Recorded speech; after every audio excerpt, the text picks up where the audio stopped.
আমার স্বামীকে নিয়ে ট্রোল করা বন্ধ করুন দয়া করে। আমার স্বামী এখন বিশ্ব চ্যাম্পিয়ন। দক্ষিণ আফ্রিকা যখন বিশ্ব টেস্ট চ্যাম্পিয়নশিপে জয়ের বন্দরে পৌঁছে যায়, আর জয়ের পর ঠিক এভাবেই কাঁদছিলেন টেম্বা বাভুমার স্ত্রী।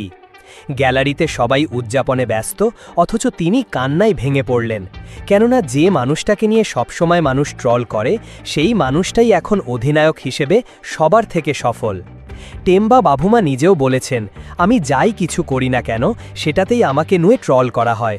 আমি জানি না কেন, কিন্তু সেটাতে আমি নজর দেই না। আমার নজর সেখানেই থাকে যেখানে আমার সফলতা আসবে।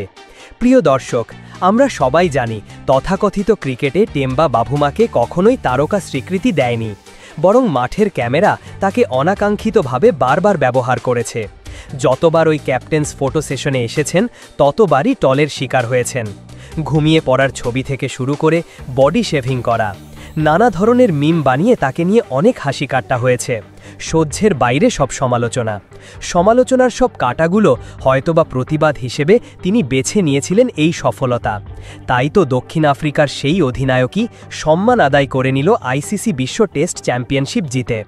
২৭ বছরের প্রতীক্ষার অবসান ঘটিয়ে তিনি দক্ষিণ আফ্রিকাকে এনে দিলেন আরাধ্যের সেই আইসিসির দ্বিতীয় শিরোপা।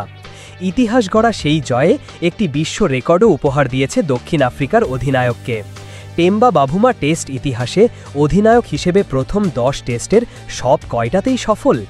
টেম্বা বাভুমা টেস্টে দক্ষিণ আফ্রিকার হয়ে প্রথম টস্ট করেছিলেন ২০২৩ সালে ওয়েস্ট ইন্ডিজের বিপক্ষে।